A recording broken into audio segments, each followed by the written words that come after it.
What's up? It's Mr. Vershawn, and I'm back with another video. This time, I'm giving you 5 techniques to elevate your music production game.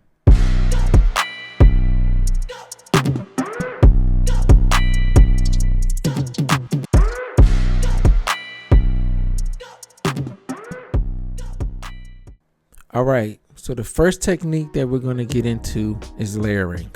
Alright, so what is layering? Layering is not putting on multiple pieces of clothes while you're making beats. An example of layering that I mostly use it for is drums a lot, mostly kicks. I like layering my kick drum. I might put a more punchy kick on top, and I might layer it with like a more subby kick below just to kind of give it some depth. You know what I mean? And that's one example of layering. I also like layering my snares. I might layer snares depending on what's going on. I might combine it with a rim shot or a clap, a snare and a clap, just to kind of give it a different effect. And those layers might come in on every other beat, 2 and 4, whatever, or every measure, something like that. It just kind of gives it another dynamic. Also, layering vocals. A lot of people don't layer vocals, surprisingly. They might just sing it one time and that's it. A lot of times, if you do something like doubles, right? If you double the take that you did, that makes a huge difference. Also, harmonies, those kind of things are considered layering. Also, synthesizers, comparing a synth to with layering it with another string pad or keys or something underneath. Layering goes a long way. It gives your production a little more depth, makes it feel a little bit bigger, so that's one technique to really consider to add if you're already not doing that. All right, technique number 2. The second technique that I recommend is automation. Right? What is automation? Automation is pretty much something that gives you the opportunity to have an effect to come in for a short portion of the song, and you can make it go there and disappear, and it really comes in handy. Definitely in electronic music, you hear it all the time, and I'm going to actually give you an example of how I would do it. So here I just have a regular kick drum. Nothing too crazy there. So the automation effect that I'm going to add is a single band EQ, right? And this right here pretty much gives you like a low cut or a high cut. So for this, we're going to do a low cut. So this is what a low cut sounds like.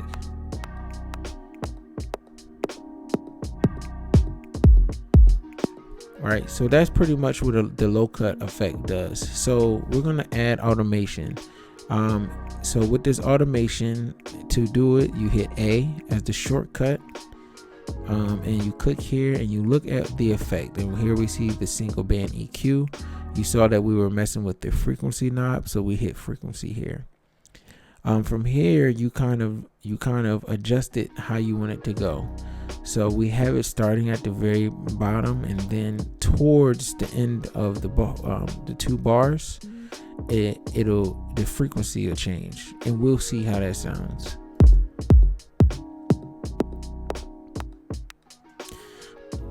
And that's it. It seems pretty simple, but you'll be surprised what these kind of dynamics do. You don't have to just do it with this.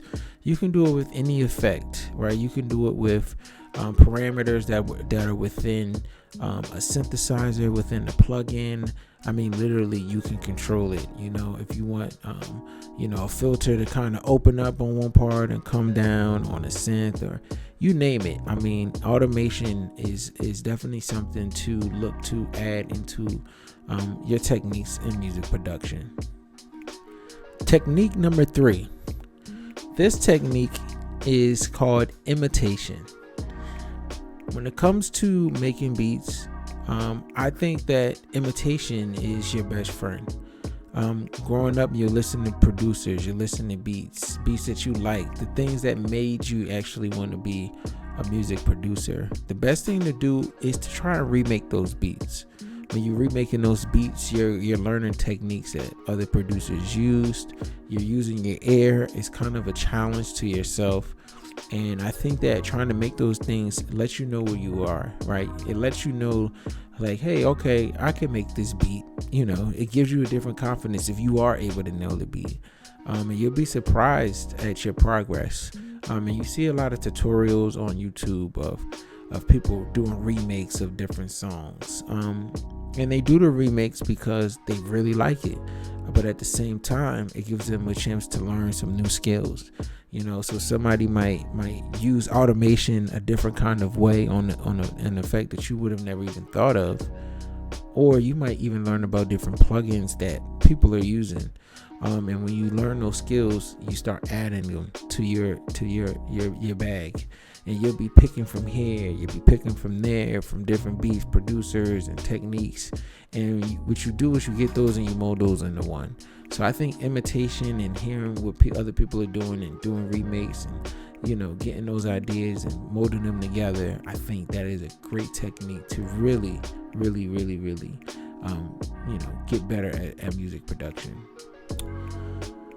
Technique number 4, effects.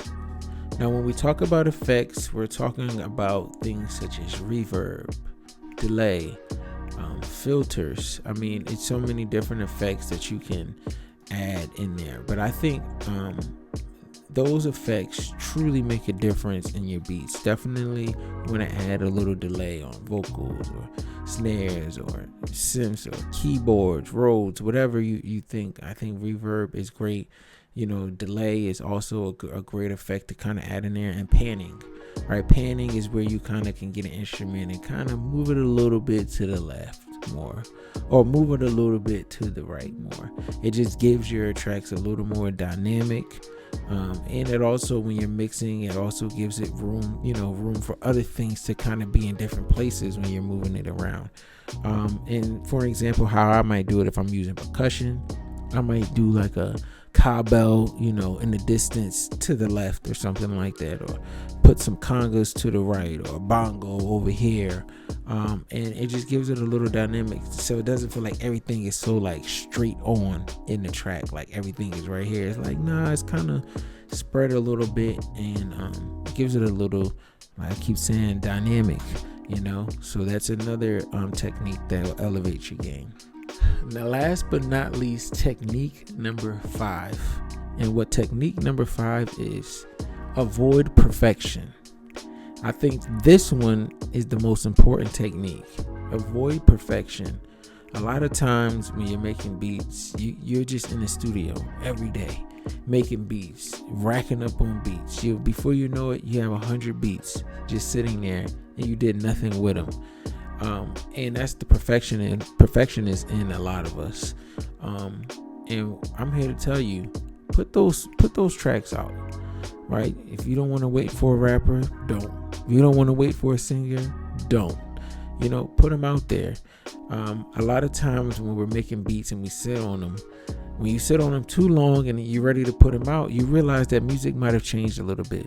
Music changes extremely fast. Right, so the beat that you did last year may sound a little bit outdated this year, and you'll kind of be playing this cat and mouse game of, let me update the beat, make it a little more modern. Like you'll keep doing that. You don't want to do that. If you want to do music, make it, put it out, get on with life. I think there is a thing where you obviously want to hold yourself to a standard, but don't do it to the point that it's a detriment to you as a music producer, where you're creating but nobody's able to receive the gift that you're giving. All right, y'all, so those are 5 techniques to elevate your music production game. If you like this video, please like and subscribe to my channel. I'm Mr. Vershawn. If you have any questions, leave a comment down below.